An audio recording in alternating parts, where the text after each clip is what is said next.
Добрый день, уважаемые дамы и господа. Я сегодня так много говорил, что постараюсь обойтись без вступительных слов, поскольку вы наверняка присутствовали на тех или иных мероприятиях, многое видели и слышали, повторяться нет смысла. Если что-то я упустил, я так понимаю, и если у вас есть какие-то вопросы, потребность что-то прокомментировать дополнительно, проинформировать вас о чем-то, я с удовольствием это сделаю. Только хочу сказать, что мне очень приятно видеть вас в таком представительном составе, имея в виду те информационные агентства мировые, которые вы представляете. Сейчас не буду говорить, вы лучше меня знаете, сколько там на ваших материалах публикаций во всем мире ежедневно организуется и происходит. Нет смысла говорить о важности вашей работы. Очень буду надеяться на то, что вы и впредь будете стремиться к максимальной объективности в отношении России. Все, на этом вступительная речь закончилась. Я вас слушаю. Пожалуйста, прошу. Владимир Владимирович, я думаю, что прежде всего позвольте поздравить вас с успешным прохождением форума. Безусловно, все находимся под впечатлением большим выступлением вас и ваших коллег. И спасибо, что в столь жестком графике вы находите время уже третий год для встречи с крупнейшими информационными агентствами мира. Здесь находится, я думаю, 90% мирового информационного потока сейчас. Так как это уже традиционная встреча, у нас есть свои традиции, и мы предоставляем первое слово всегда даме. У нас единственная дама за столом. И я с удовольствием представляю слово Алессандре Галлони, главному редактору мировых новостей агентства «Томпсон» и «Рейтер». Пожалуйста, Александр. Thank you very much. And also, thank you, I think, on behalf of all of us for hosting us after a busy day. Now we understand why there's lemon tea for the throat. So today, we are at the St. Petersburg International Economic Forum, and today in your speech, you spoke about the effect of sanctions on Russia and on Europe. So I would like to ask you a question on the Russian economy. Recent figures show that capital investment by Russian companies in Russia fell 5% year on year in the first quarter and have been falling at least for the last 18 months. This would seemingly have little to do with falling oil prices and would suggest that Russian companies are not willing to invest in their own country. Does that not point to some structural problems that need to be tackled? And if so, how do you plan to tackle them? Thank you. Это и то, и другое. То есть все-таки это связано с ценами на нефть, потому что доходность от нефтебизнеса снижается, от вообще энергетического бизнеса снижается в связи с падением цен на нефть, а значительные инвестиции прошлых лет были связаны с нефтью, газом, энергетикой вообще и инфраструктурой вокруг нее. Поэтому связь, она есть, она прямая, это без всяких сомнений.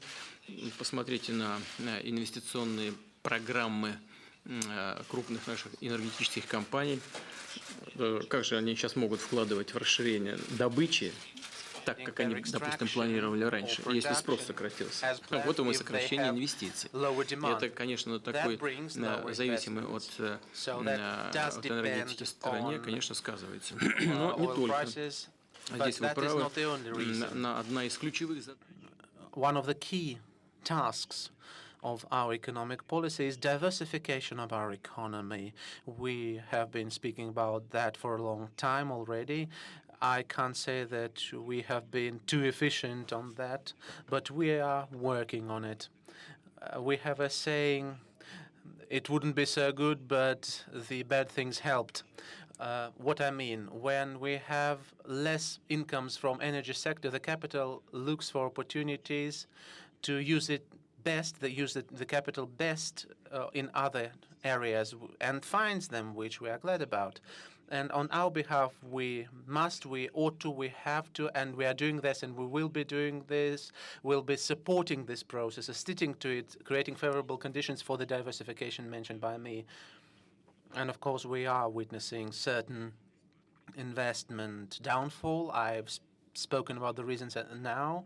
That is not only related to the fact that our companies want or do not want to invest somewhere because they have had some profits higher and now they are not so high, but now they're looking for investing in other sectors. The attraction of investments is one of the main directions of our work, both domestic and international investments. Just look. Now the outflow of capital went down multifold. I believe I have mentioned that at the forum, or not, I don't remember, but it has fallen down manifold. The outflow of capital lowered by ninefold. I do not want to lie to you. We must check the figures. You must check the figures for that. But that testifies to the fact that the money remains in the country. And that means that the attractiveness of the country is raising. If we take the purely financial figures, when we speak about further diversification, of course, it is quite careful, not as fast as we want it to be, but still, in the absolute figures, our export went down, including the export of machinery and equipment, but it went up in percentage. The total volume went down, but the structure of the export became better. And this is the trend which we are witnessing for the recent months. By the way, we have been forecasting a little downfall of our economy at year-end, but now we are witnessing the growth instead. And the growth has been 0.6% in processing, 2.2% in agriculture, and average 0.5%. That means that we have certain success, but of course we will be moving forward in diversifying our economy and attracting investments. For that, we've created a whole toolkit. For example, it is the prominent development territories, priority development areas, the creation of the attractive instruments linked with the particular projects which we believe to be priority ones. First of all, projects in high tech and so on. There is a whole range of government measures which we have prepared and to which we allocate the relevant resources. And the resources are allocated not only to manufacture the relevant products within the country, but also to export it to the foreign markets so that our products made in Russia would be competitive. We must convert our scientific discoveries and the work of our scientists, I mean applied scientists first and foremost, but when we attract investments into the country, we, just as many other countries, are trying to localize the production deeply. I have just been meeting the leading producers, world producers, manufacturers who are our partners, and we have been discussing, for example, in one of the sectors that the localization must be as high as 70%. And our partners agreed with us, which means that it's beneficial for them. These are the projects which we'll be oriented on. Mr. President, I have the pleasure to introduce and invite our good friend, the President and the leader of Associated Press Agency, Mr. Gary Truitt. It is his first time in St. Petersburg and in the St. Petersburg Forum. Last year, Gary voiced an important proposals to create the international legal system of journalist protection, which considers abduction and killing of journalists as a military crime. The Associated Press has existed for 170 years, so Gary, you have the floor. Thank you, Sergey. Thank you very much for giving us this time to meet with the world's leading news agencies, and congratulations on the successful forum. Today, after you spoke, the IAAF upheld the ban on Russian track and field athletes participating in the Rio Olympics. I was wondering what your reaction to that decision is, and do you think Russia is being treated fairly or unfairly?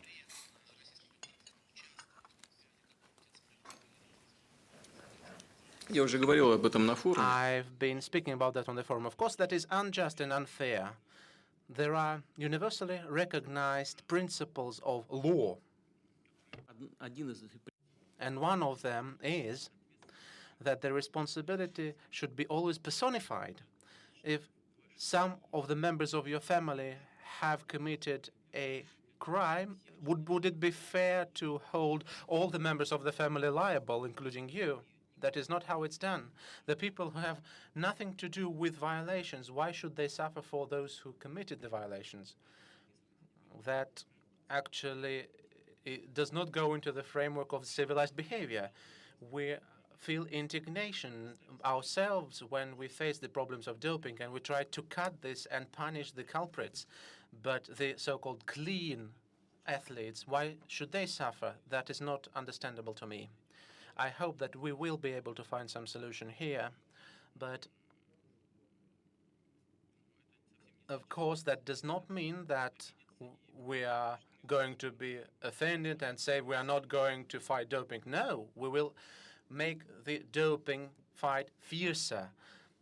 You know about that, and I've said that our law enforcement bodies some time ago announced, and also the General Prosecutor's Office and the Investigations Committee announced that they will check on all the information of the press on this matter, that will check on it. We must analyze carefully what is happening. Let us go back to this notorious meldonium, of which I didn't used to hear when it existed before it was before it emerged in doping, although it was produced in Latvia in the Soviet Union at that time. What is considered to be doping in accordance with the provisions of the International Anti-Doping Agency? Doping of the World Anti-Doping Agency, WADA. Doping is a medicine which gives you advantage in competing. Meldonium does not give this advantage.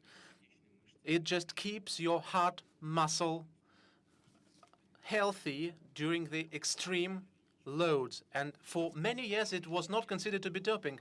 But everyone has known that meldonium was invented on the territory of the Soviet Union and was taken only by athletes from Eastern European countries. Everyone knew that well.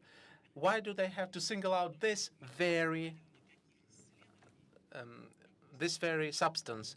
By the way, no one has made any clinical discoveries and investigations of how quickly does this substance leave the body. First, they thought that it was a month or 2 weeks. Then they saw that for half a year it can remain in the body.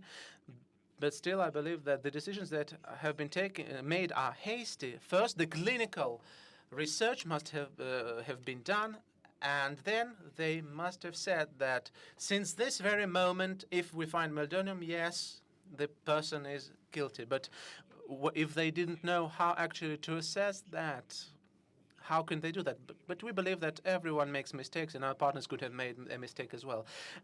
The current decision. For the last 6 months, the test samples from our athletes were taken by foreign experts and tested in foreign labs. These foreign labs, do not they trust the athletes? The National British Anti-Doping Agency took those probes, and we agreed to that when WADA recommended this to us. For half a year, foreign experts were taking samples from our athletes and took them abroad. Who must actually take the samples in order for everyone to believe us? Let our Chinese friends do that. Maybe they will give confidence to the others. We are not against it. We agreed to cooperate with our international organizations, with our partners abroad. We agreed to the conditions that were proposed to us. We did not argue with them. And I'd like to conclude with what I began. The responsibility should be always personified, and no one should be deemed liable of those who did not commit any violations. So I do hope that we have some more conversations with our colleagues in WADA, and I do hope that we receive the proper response from the International Olympic Committee. I believe that's all about that. That's all the comment. Спасибо, Гарри. Thank you, Gary. This year, an honorary guest of the forum is Italy. And we've all been listening to the intervention of Matteo Renzi at the plenary session. So I have the pleasure to give the floor to the Director General and the Chief Executive Officer of the ANSA agency, Mr. Giuseppe Cebroni. Today we've had our media session within the forum, and we discussed when would the artificial intellect win over the journalist and replace him in writing the materials. Giuseppe is a professional in this field. On the one hand, he has a scientific degree in R&D of artificial intelligence. So please, you have the floor, Giuseppe. Thank you, Mr. President, for this yearly appointment. And thank you to Sergei for his kind words and for inviting us, like every year. The young St. Petersburg Economics Forum, which today is the 20th birthday of the forum, and in which Italy, as Sergei said, is participating as a guest of honor thanks to the good relationship. Looks like it's a new beginning of the good traditional relations that exist between Moscow and Rome. To this end, Russia and Italy have both declared a strong interest on the southern gas pipeline. Is this, Mr. President, a way to find a balance in light of the completion of the northern pipeline, Nord Stream 2 project, or Russia has a new long-term strategic interest in the furniture in the Mediterranean, given that this project has had alternative fortunes in the years? Thank you very much, Mr. President. Я вынужден напомнить, как развивается. I'll just have to remind how that project, the South Stream, was developing through the Black Sea to Bulgaria. We were basing our ideas in Russia on the fact that the entrance to the territory of the European Union countries in South will diversify the supplies of the energy carriers to Europe. But first, the European Parliament took a decision in accordance to which the South Stream did not correspond to the interests of the European Union. Then the European Commission sent a letter to the government of Bulgaria having confirmed this decision of the European Parliament and demanded on the Bulgarian government to stop all the preparatory work. And the Bulgarian government did that. All the works were stopped. But just look, how could we begin building the pipeline on the seabed and wasting those 9 billion euros, just sink this metal without having the permission to enter the Bulgarian territory? And when we have understood all this, we stopped the work. We were not just allowed to do that. We did not refuse to do that ourselves. Then the international consortium proposed to continue the Nord Stream project and build the second train, Nord Stream 2. It is not an alternative to the South Stream, and it does not compete with it in that sense, because it is based on the lowered extraction of resources in Northern Europe and the growing demand of North European countries' economy, and, well, Central if you are speaking about Germany. Besides, we shouldn't forget that Germany publicly announced its decision on refusal to engage in nuclear energy. If I remember correctly, 34% of the power generation in Germany in nuclear, What can they replace it with? No matter how the renewables are attractive, the solar energy and the wind energy, it would not be enough. And the cost of production of such energy, of generation, is still quite high today. I do understand the concerns of the leaders of Germany with their energy future, and it is not in the interest of the global economy to lower the competitiveness of the European and German economy. We have to think about that in advance. But it's not purely a Russian-German project. There are also other participants, French partners, Dutch partners. The UK is also showing interest to that project. I do not know whether this decision was made, but I know that at the expert level it was discussed some time ago. Maybe there is a possibility to take a branch from the Nord Stream to the UK, because the supply is decreasing and the demand is increasing. Of course, we can expect the shale gas from the US, but can you imagine, first you have to produce it there, which is quite hard, and the self-cost of production is higher than our production in Siberia.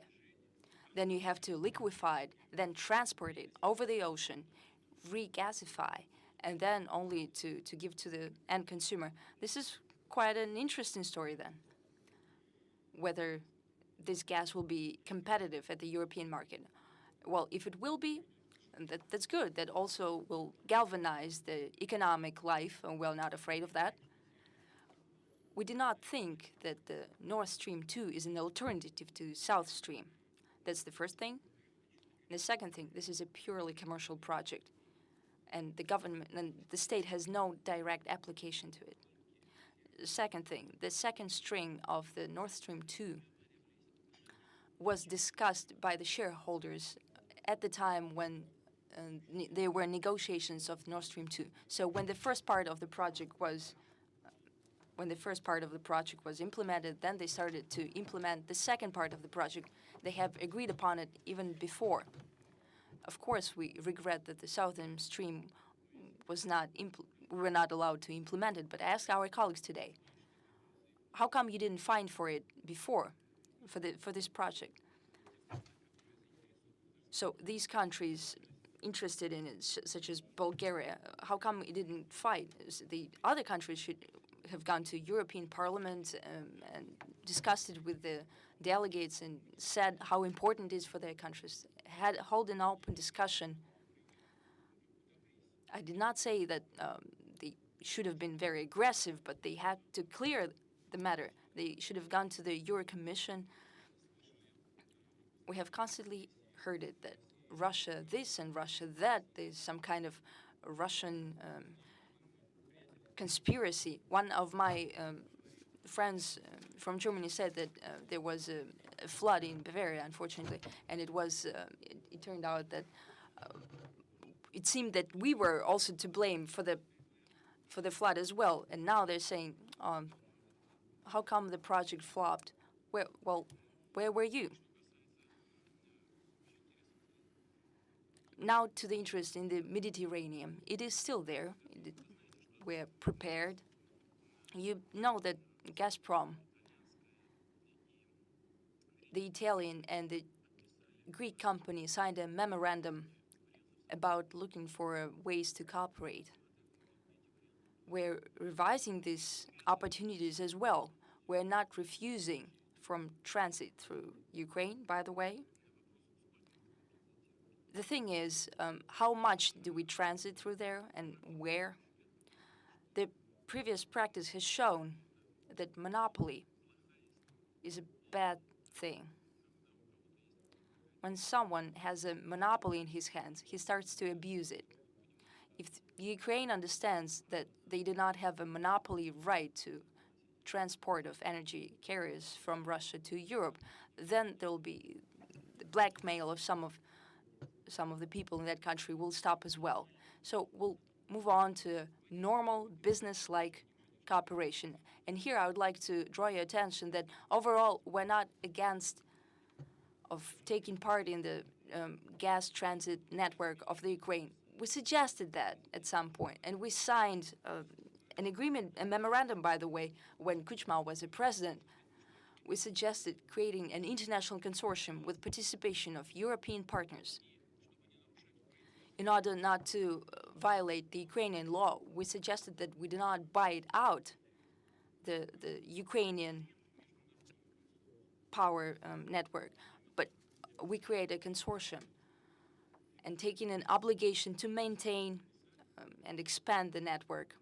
We signed it and then we put it in the garbage bin. Then the 2008 and 2009 crisis struck. We had to lower the price below the market level, and you remember what happened. They blocked off our transit. We have to make us safe, and we have to work normally with the Ukraine.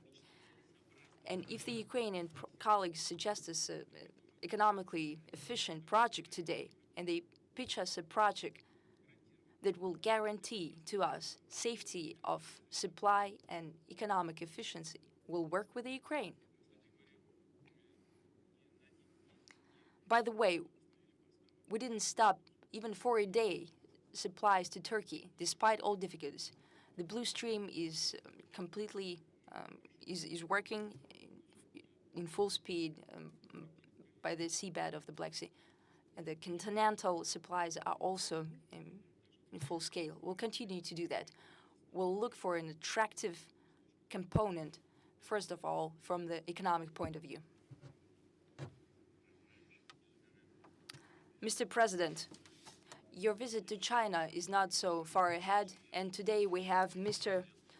Liu Xian, the first vice president of the main agency, Xinhua, and we're celebrating 85th anniversary of Xinhua and 60 years of cooperation with TASS. Please, Mr. Xian, you have the floor. 总统先生，您刚才提到俄罗斯的经济平均增长。 Mr. President, you just said that the growth of Russian economy stands at 0.5%. Many countries are actually experiencing difficulties with the growth of the economy. And we also believe that only through joint efforts we can overcome the trend of economic downfall in the context of the global economy. At this forum, the discussion was devoted to finding solutions out this situation in the global economy. How do you evaluate the cooperation between Russia and China in scientific sphere, in innovation sphere as well? Разговаривал с вашим коллегой. I was just talking to your colleague, and we have discussed it thoroughly. We highly value the level of our cooperation. I have to say that Russia and China both need new technologies. But with all that taken into account, we do complement each other. Because the scientific basis, fundamental sciences, with a further follow-up with the application and implementation, are very high in Russia. We're discussing it with our partners, and we discuss work in very different spheres, in nuclear power, in missile technologies, in aviation, with the civil application as well as with military application. We have a high level of trust with the People's Republic of China. We have achieved that level and will continue to cooperate very actively. I was very pleased, and I have just said that for many years we have been talking about the need to change the structure of our export to China. And right now I can note it with great pleasure that despite the fact that the overall trade volume has actually shrinked a lot, but the machinery going from Russia into China has increased.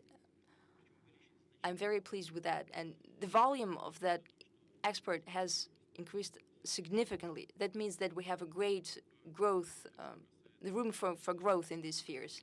As for cooperation in science, we believe that this is one of the priorities. We truly hope that we can transform that into high-tech production. I have already said that already today. I will say nothing new. We're perfectly clear on the fact that in the next decades there will be tremendous changes, tremendous shifts in production based on the latest technologies. You know it very well how the goods are produced, how they were always produced. Michelangelo and Rodin used to say you have to take a whole block and to cut off the unnecessary pieces, and then you have the piece of art. Then there is another idea of production that's taking a mold and you take the stencil. It's pretty much like the previous method, but you have less byproducts. And now we have even better technologies which just grow what is necessary. The transformation of production will be tremendous. There will be a real revolution. That will be a real revolution. We talked about transportation today. Our colleague from the US talked about implementing technologies of train hyperloop, 1,200 kilometers per hour. It will be a completely different story, completely new life, new spheres of application. There will be a lot of redundant jobs, so we'll have to provide new jobs for new people. That's what we have to work on with China today. That will be our mood for tomorrow. Let's get back to Europe, Mr. President, and give the floor to our good friend and permanent participant of our meetings, Mr. Clive Marshall, Director General of Press Association from the UK. He has great authority in the media world. He's the president of the European media presented by TESS in Russia. And this year he was executed as a president. We have so many friends as I listen to you. Then where do we have these strange publications then? The media world is this way. Clyde, you have the floor. Thank you. Mr. President, in 6 days' time, the British people will vote on whether to remain or leave the European Union in a referendum that the British Prime Minister, David Cameron, has described as one of the biggest decisions this country will face in our lifetime.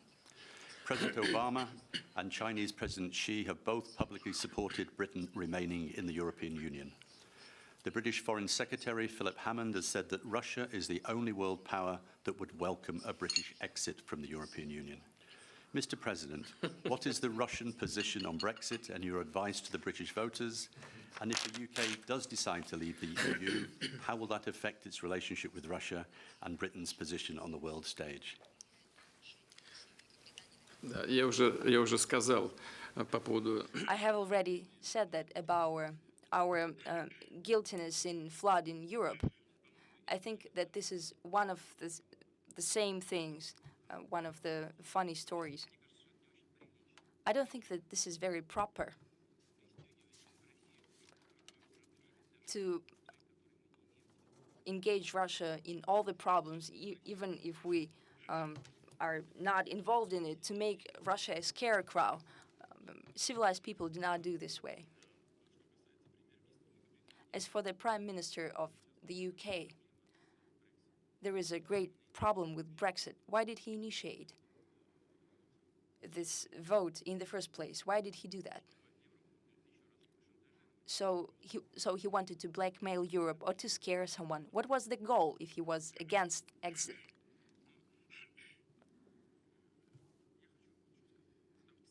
So I want to say that it's none of our business. That's the business of the people of the UK. I have my own opinion on this matter. I cannot talk about the result yet, and no one knows the result yet. I think it's 50-50 with a certain margin of error. Who can predict? No one can predict it. I have my own opinion on this matter, whether it's good or bad, but I will refrain from giving the forecast. I think it will be improper on my part to do that. Whatever I say will be interpreted to the benefit of either side. That's the business of the EU and the people of the UK. Different experts have different estimates whether the Brexit will benefit Great Britain or not. Some say it will be to the detriment, and some say the EU will be more stable and stronger. For the UK itself, for example, your fishermen along the Thames River, they're going down on boats and they say how hard it is to live with restrictions in fishing. Yes, they have a problem. Well, there are some benefits in other sectors. If you have to weigh all these things, it's very complicated. The most important thing is that people who come to cast their ballot, so they will have the objective information, so they can make their decision with an understanding what are they doing and what the consequences will be. The positive and the negative as well. That's all I want to say. And I have the right to say on this matter. And now let's get back to the American continent. Canadian press has been present here and presented here by Malcolm Kirk for 3 years now. In September next year, the agency will celebrate its 100 years, and Mr. Kirk is a great fan of hockey, so he'll get on the ice rink with a stick and with a puck, and you can play hockey. But I'll take him in my team because Canadians play really well.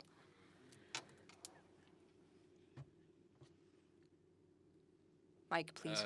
Thank you. We look forward to welcoming Russia and other countries to Toronto and to Canada later this summer for the World Cup of Hockey. So it should be a great event.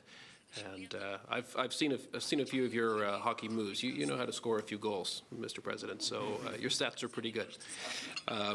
Thank you again for inviting us to this meeting with you. It's a privilege, and we certainly appreciate the opportunity to spend some time with you. I might ask you, there are some reports that Canada is under pressure from the United States to join Britain, Germany, and the U.S. in a NATO initiative that would see 4 troop battalions stationed in Poland and other Baltic states. These countries may feel this is perhaps an act of as a deterrent in the event Russia was to perhaps invade their territory. How would you view Canada's participation in NATO's plan should the Canadian government make the decision to do so? And I guess generally, how would you characterize Russia's relations with Canada now that we have a new government? Thank you. Начну с последнего. Отношения. I'll start with the last one, with the last part of your question. Relations of Russia and Canada after the new prime minister came to power have a chance to rehabilitate. Mr. Prime Minister told so himself when we were in Antalya at the summit, that he was thinking about reinstating our relations in full scale. We'll welcome this decision, show solidarity in solving this issue. We'll work together. But still, some specific steps should be done on both sides first. And now to ABM. Well, we're all grown-ups here.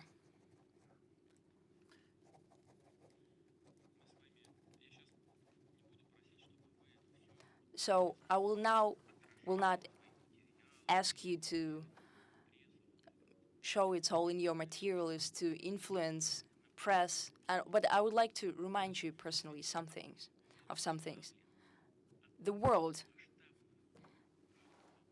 does not have large-scale wars and conflicts, and we all know about that. And it's all due to the strategic balance which was stricken after 2 superpowers, nuclear superpowers, have agreed on containment in offensive weapons and the ABM, anti-ballistic missile shield.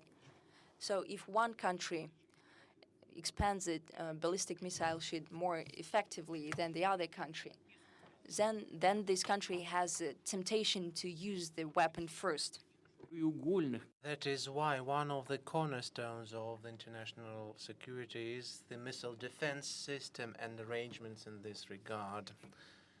I'm far from blaming someone or accusing someone of something, but when our US partners have exited unilaterally these arrangements, that was the first hideous stroke on the international stability, because there was an opportunity to violate the strategic balance of powers. Then I said, well, we cannot develop those technologies now because, first, they're too expensive. Second, we do not know how they will work. And we will move another way. We will develop our combat system, attacking systems, only to preserve the balance of powers, not to threaten someone. They told us, well, okay, our missile defense system is not against you, but what you are doing, we believe that it is not against us. Do what you want, they said to us. I believe that this matter is linked with what I mentioned on the plenary session, with the fact that since 2000, Russia was in a very difficult condition. The economy was devastated. There was the practically civil war and struggle with terrorism, fight with terrorism in the Caucasus, and the defense industry was devastated too. The military armed forces were in awful state. No one could imagine that Russia could just bring up the strategic armaments potential. They just, I believe, thought that the remaining armaments inherited from Soviet Union would degrade, and that's why they said, do what you want. But we warned them what we will be doing. We told them, and we are doing that. And I assure you that today Russia has achieved significant success in this direction. I will not name all things and enumerate everything, but we have modernized our military complexes, and missile complexes, and we are successfully developing the new generations of them. I'm not speaking about even of interceptor systems, but our partners, despite all our proposals to have real cooperation, reject them all, those proposals, and act in accordance with their plan. I will not go into details here because it is even improper to tell some things publicly, but you can believe me or not, we did propose practical cooperation and particular variants of it, and they were all rejected. And now we've arrived at the thing that the missile defense system has been built in Romania.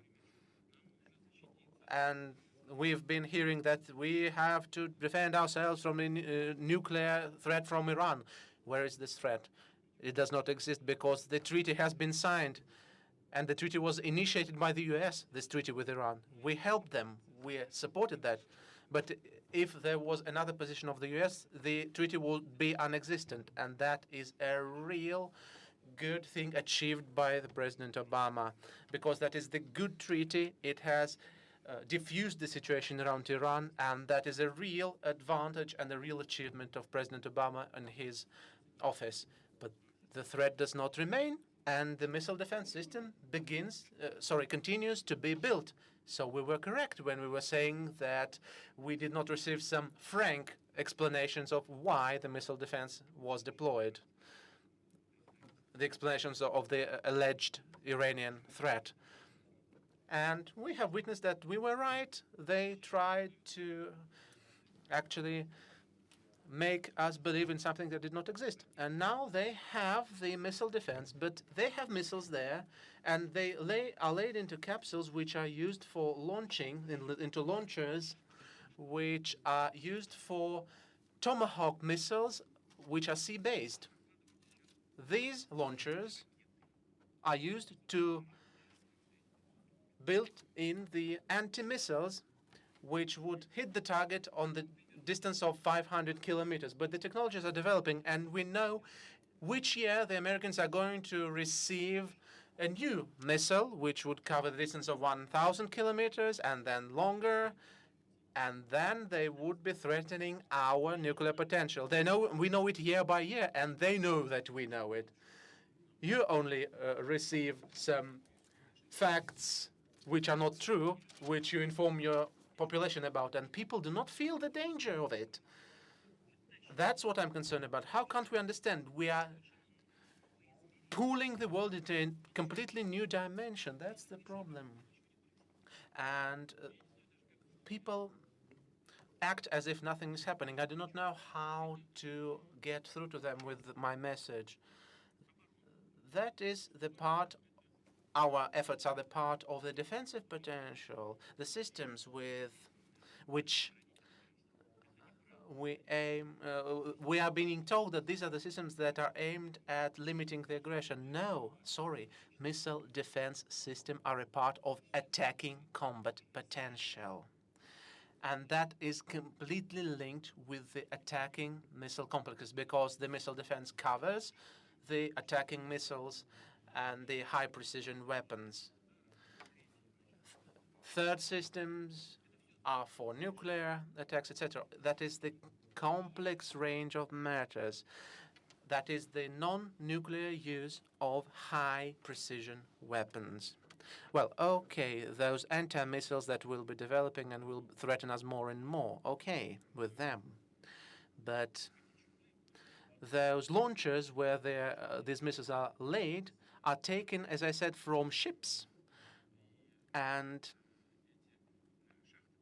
the shafts, these shafts, the launchers, are used for Tomahawk missiles.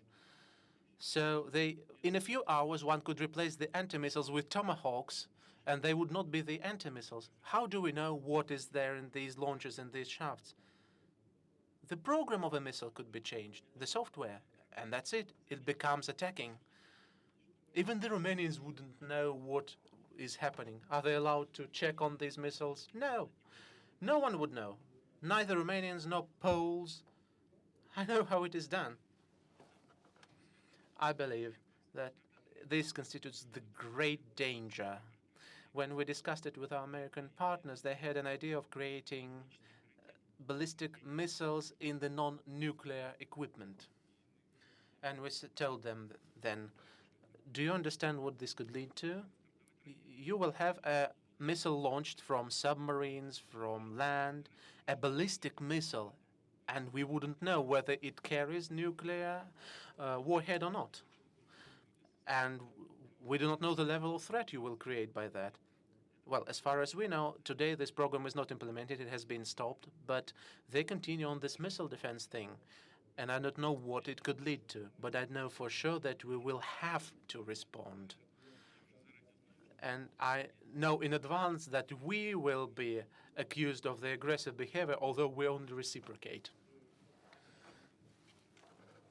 But it is clear that we will have to ensure not only our security and safety, but also the strategic balance of powers in the world. I'll conclude by returning to the beginning. The strategic balance of powers has been ensuring and guaranteeing peace on the planet and prevented large armed conflicts for the last 70 years. That is good, although it is based on the mutual threat. But this mutual threat, if it is equal, ensured global peace to us for decades. And if this balance is disrupted, I don't know how it can be done. It's very dangerous, I'm sure of that. Well, if Canada wants to join that, okay, join that. We can't say anything else. We cannot dictate you what to do. Please do what you want. And we do everything to ensure our safety. Thank you. Thank you, Mr. President. Spain and the Chief Information Agency, EFE, Mr. José Antonio Vera, the main agency of all the Spanish-speaking world. Mr. Vera has assumed his office in 2012, and one of the main professional topics he works on is terrorism, which is quite close and sensitive to all of us. Please, you have the floor, Mr. Vera. Thank you very much, Mr. President, for the invitation and for the opportunity. You know that next week we have in Spain a repetition of a new votation and new political elections. We have, you know too, that we have a new party, Podemos. The name is Podemos. You know that is a special allied and friend that some dear allies and friends, like, for example, Alexis Tsipras in Greece. Do you like that Podemos take a power in Spain? How do you see the next election, the next votation in Spain? And in the same sense, another short question, please. Who would you prefer to see as a president of the United States? Hillary Clinton or Mr. Trump? Я же так подробно сегодня говорил. Well, I was speaking in such detail about Mr. Trump and Ms. Clinton. Do I have to repeat all that? Just take the recording of my plenary session intervention and you'll hear it.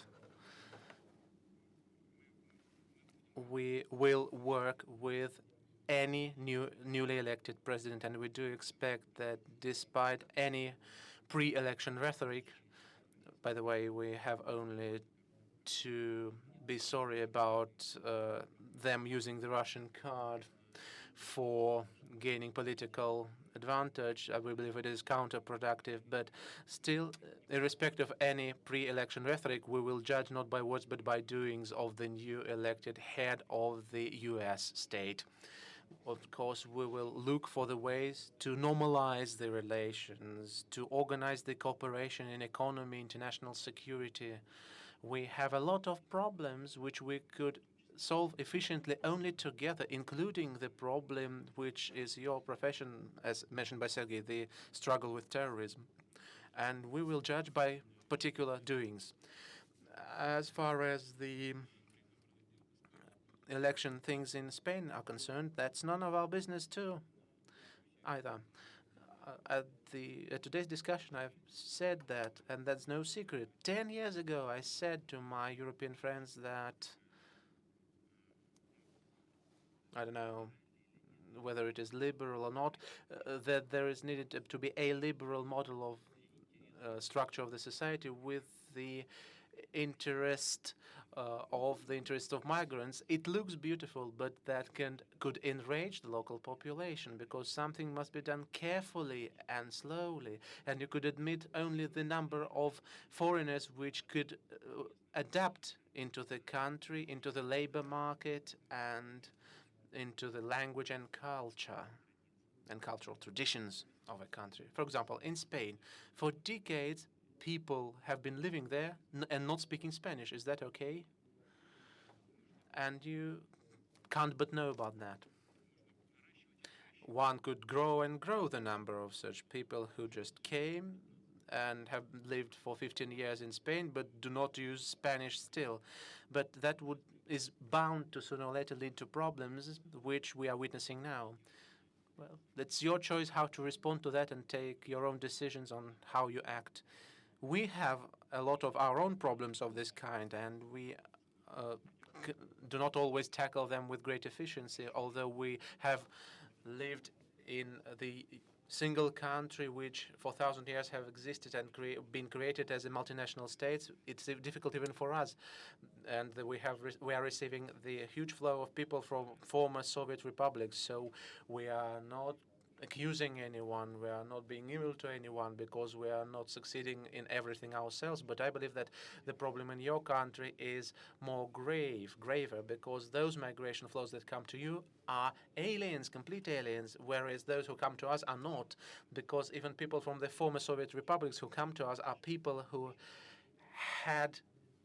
used to have the relation to the single country where they lived in, so they to a certain degree know the Russian language, they understand the values, etc. But although we do have many problems with it, but it is easier for us. It is more difficult for you.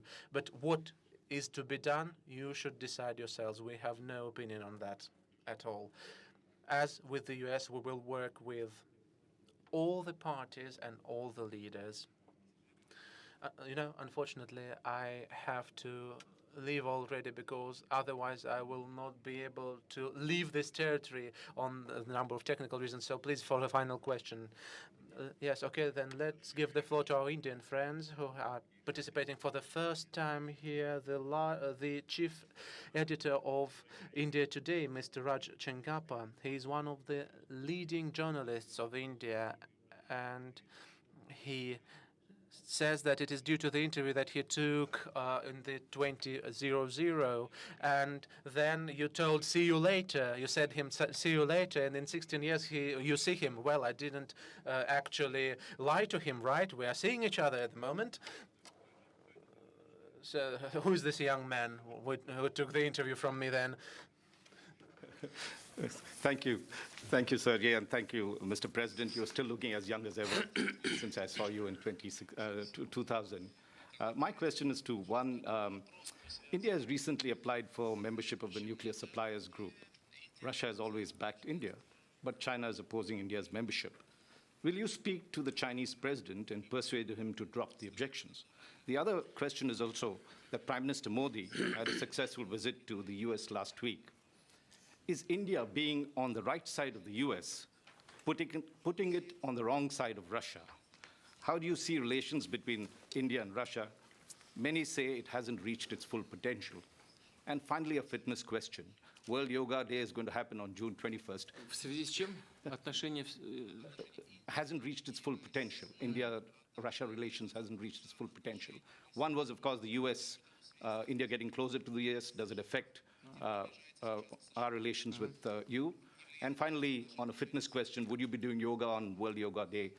Have you tried yoga before? You're extremely fit, I know.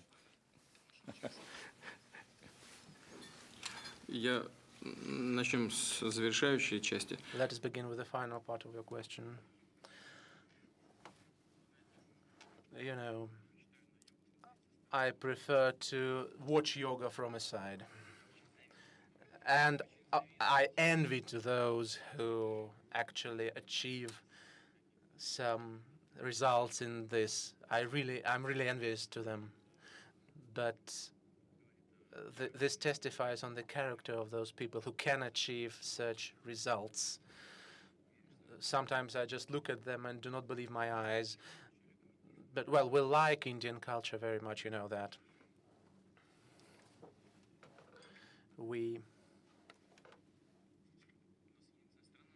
I believe the only country where we have the paid channel, we are the only country where we have the channel which constantly shows the Indian movies in it. As far as our relations are concerned, they have deep roots, which you know well, and we highly evaluate this. We have trustworthy relations, confident relations, and an important thing is that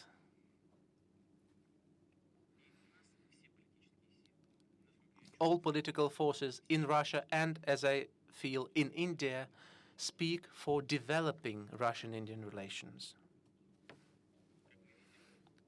As we see, both the opposition and the ruling parties have disputes between themselves, some confrontations between themselves, maybe even arguing with each other, but all of them speak for developing relations with Russia. We see that, and we highly evaluate that. And I'd like to assure you that we have the similar political consensus about developing relations with India. But of course, we must transform this historical and political capital, positive capital, into particular areas of cooperation, because the turnover is still very low.